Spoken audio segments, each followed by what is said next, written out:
student 12th standard chapter 3 ல example 3.27 solve the equation 7x cube minus 43x square equal to 43x minus 7 ஒரு cube equation solve பண்ணி நமக்கு 3 solution find பண்ண சொல்றாங்க. Okay நமக்கு first நமக்கு ஒரு குவாட்ரேட்டிக் ஈக்குவேஷன் ஃபார்முலா கொண்டு வாங்க. ஃபர்ஸ்ட் இந்த பிளஸ் ஆப்போசிட் இந்த மைனஸ், இந்த minus 7 opposite plus 7 equal to 0. Just ஒரு கியூப் ஈக்குவேஷன். ஓகே, இப்போ ஃபர்ஸ்ட் நமக்கு 1 - 1 ரூட் ஃபார்ம் பண்ணுறதுக்கு ஒரு கண்டிஷன் ஒன்று இருக்குது. நமக்கு என்ன கண்டிஷன்? நமக்கு ஃபர்ஸ்ட் 1 ரூட்னு சொல்கிறதுக்கு இது ஃபுல்லோட கோவிஷன் ஆட் பண்ணால் 0 வந்துச்சுன்னா 1 ரூட்னு சொல்லிடலாம். ஃபுல்லாக ஆட் பண்ணுங்க, கன்ஃபார்மாக நேரம் 0 வராது. இது மைனஸ் என்ன, இது என்ன 86 14 தான், அப்புறம் 0 வராது. 1 ஒரு ரூட் இல்லை கன்ஃபார்ம் பண்ணிடலாம்.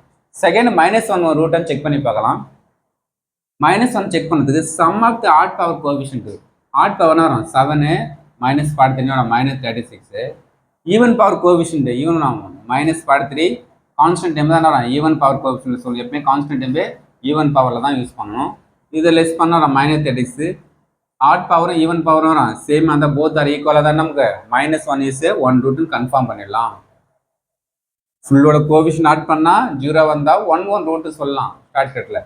Second sum of the odd power கோஎஃபிஷியன்ட்டும் sum of the even power கோஎஃபிஷியன்ட்டும் ஈக்குவலாக இருந்துச்சுன்னா இட் இஸ் -1 இஸ் 1 ரூட். அப்போ 1 ரூட்டு கண்டுபிடிச்சா ரிமைனிங் 2 ரூட்ஸ் ஃபார்ம் பண்ணணும். ஓகே, சரி ஃபர்ஸ்ட் சிண்டாக் டிவிஷன் ஃபாலோ பண்ணலாம்.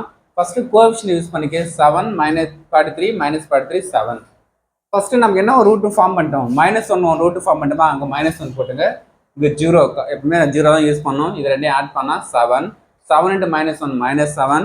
இது ரெண்டையும் ஆட் பண்ணால் -50 -50 into -1 +50. இது லெஸ் பண்ணால் 7 into -1 -7. அப்போ 0 கன்ஃபார்ம் வந்துச்சு. 0 வரலாம், பட் இதே மிஸ்டேக் பண்ணிடுறோம். அப்போ 0, அப்போ -1 இஸ் 1 ரூட்டு.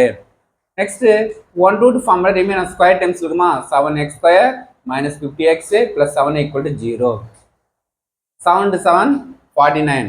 மல்டிப்ளை பண்ணால் 49, ஆட் பண்ணால் -50 ஃபேக்டரேஷன் வரும். -1 to -49 ஆட் பண்ண -50 2 49. ஓகே, இப்போ நெக்ஸ்ட் நமக்கு இந்த 7x ஸ்கொயர் இருந்தாங்க, நான் கீழே 7x போட்டுங்க. ஓகே, இப்போ நெக்ஸ்ட் நான் அந்த 7ஆல் இதை டிவைட் பண்ணால் 7 டைம்ஸ் இருக்கும். அப்போ 7x - 1 இன்ட்டு x மைனஸ் கீழே x மட்டும் தான் இருக்கும், மேலே இருக்கும் -7. அப்போ 7x - 1 = 0. அப்போ 7x = +1. இந்த -0 +1 ஆகிடும். x = 1/7. x - 7 = 0, x = 7. Therefore the roots are -1 1 root, 7 1 root, 1/7 root. அப்போ 3 ரூட்ஸ் நமக்கு ஃபார்ம் பண்ணிட்டோம். Okay, thank you student.